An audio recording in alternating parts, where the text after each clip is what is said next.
Hi, this is Brad Linder with Liliputing, and this is an Asus EPC X101CH, which is kind of a long name for a fairly little computer.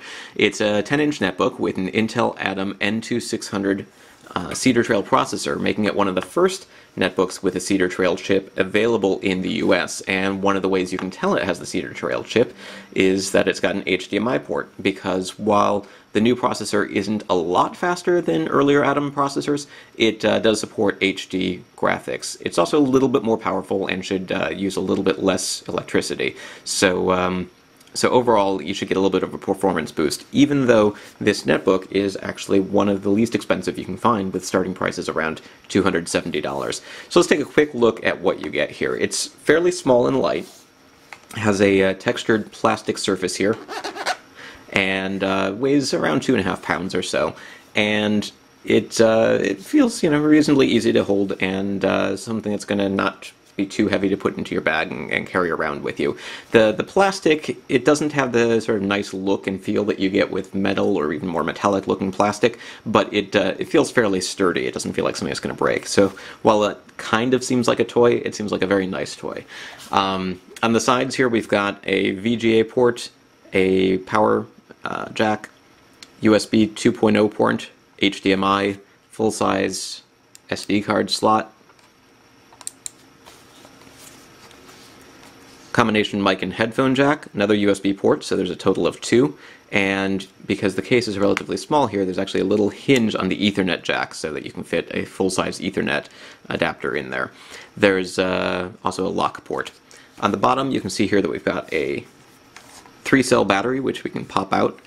There's a speaker right here and no access panel, which means that if you want to upgrade the RAM or the hard drive, you're going to need to disassemble this computer. You can't just pop off an access panel. A couple of status LEDs on the front. So let's go ahead and open it up here, and you'll see that it includes Asus Quick Start software, which they actually call Instant On. It's not quite instant, but it's pretty fast compared with what you get from most other devices. And it's not actually Instant On, because that wasn't a cold boot, that was a quick resume from sleep. And using this feature, you might not get quite as much standby time when you're in sleep mode, but you're going to be able to open the lid and start working much more quickly with it enabled. In terms of overall performance, I did a quick run of the Windows Experience Index. Asus just sent me this netbook to test starting yesterday, so I haven't done extensive testing yet, but we've got a Windows Experience score of 3.2, with the gaming graphics and the processor getting the lowest scores at 3.2 and 3.3 respectively. In terms of memory, desktop performance for graphics with Windows Aero and disk transfer speed, it's all reasonably fast. Show you that it's got a matte display here, and what that means is instead of reflecting glare from the bright light over here, you can sort of see the light spots here, but the colors do sort of wash out. You don't get really wide viewing angles, but it doesn't turn into a mirror reflecting back imagery. You can't see my hand. Well, you can sort of see a little bit of my hand, but it's mostly shadow there. So it's not necessarily meant for outdoor use, but it's going to work better in brightly lit settings than a computer with a glossy screen. So that's something that you don't see on a lot of netbooks or laptops these days, and it's a nice distinguishing feature here for those that prefer matte screens. The keyboard is not quite full size, but it's around 90-92% full size, and it has a full 6 rows of keys here. Last year I reviewed the EPC X101, which ran MeeGo Linux, and that model actually had just 5 rows of keys, and that gave you a slightly larger palm rest area, but it made the keys a little bit too small and a little bit too difficult to use. It's nice to see that Asus went back to their sort of more standard chiclet style keyboard here, with nice flat keys and little spaces between them, and dedicated rows for the function keys at the top as well as the number keys. Some of the keys are still pretty small. The page up, page down, home, and end keys here take a little getting used to, because they're kind of so small that it's a little bit hard to locate them when you're not looking at the keyboard. But it's, at least all the keys are there, and there's even a separate function key here. So you've got function keys on both sides of the keyboard, and you use those function keys to, for instance, change the arrow keys into page up, page down, home, and end, or perform special functions such as F5 and F6 to change the brightness on the screen. The touchpad is built into a fairly small palm rest area here. It's not very large, but it does support multi-touch gestures such as two-finger scrolling. There's one large bar below with a little rocker in the middle, so you can do left button and right button clicks. And overall, you know, that's pretty much that. Now, like I said, I haven't had a lot of time to test performance, but I did confirm that Netflix video plays fine, YouTube HD video plays reasonably well, and I'll give you a little example of that here.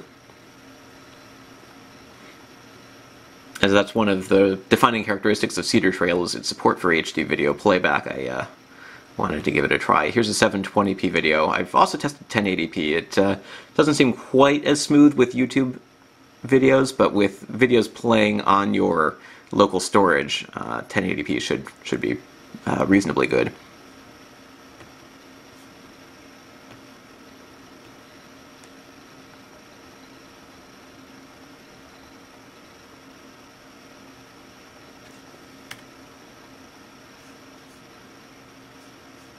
And so there you go. Overall, feels reasonably snappy for a netbook. It's not exactly a high-performance machine. I'm not going to want to use it for a lot of CPU-heavy tasks like editing videos, but in a pinch it'll do. You know, the biggest problem I think with most netbooks these days is that the 1024 by 600 pixel display is starting to feel pretty limiting, especially considering that's actually below the standard screen resolution expected by Windows 8 in order to run Metro apps or download software from the Windows Store. So if you are looking for something that runs Windows 7 reasonably well, this model is going to do it. But if you wanted something that's going to be a little bit more Windows 8 compatible, you might want to hold out until you can find something with a 1366 by 768 pixel display. This does have a graphics driver which lets you go up to 1024 by 768, even though it doesn't have even though the native resolution is only 1024 by 600. And what that's going to do is actually sort of trick the screen into thinking it's a different resolution than it is. And you can see that some of the graphics just don't look as good when you do that.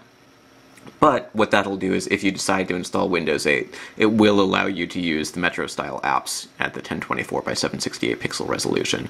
But again, you're sort of pretending that you've got a more square screen when you've actually got more of a widescreen rectangle when you do that trick. So it's not a perfect solution. But anyway, so again, quick look at the Asus EPC X101CH. This is Brad Linder with Liliputing, and stay tuned and I'll have a more detailed review of this laptop once I've put it through the paces and tested it a little bit more. So far, you know, I like what I see. It feels snappy, and that HD video does work, and the price is right. I mean, with a $270, $280 sale price, it's hard to find something much better in this price range at this point. Especially when, you know, many tablets that have similar capabilities in terms of HD video playback, at least, cost significantly more. What you get with a netbook that you don't get with a tablet, though, is the ability to run Windows 7 and Windows 7 applications, including Microsoft Office, Internet Explorer, or pretty much anything else that you'd want to run. Some of those things just aren't going to run as well on a netbook as they would on a more powerful Windows computer.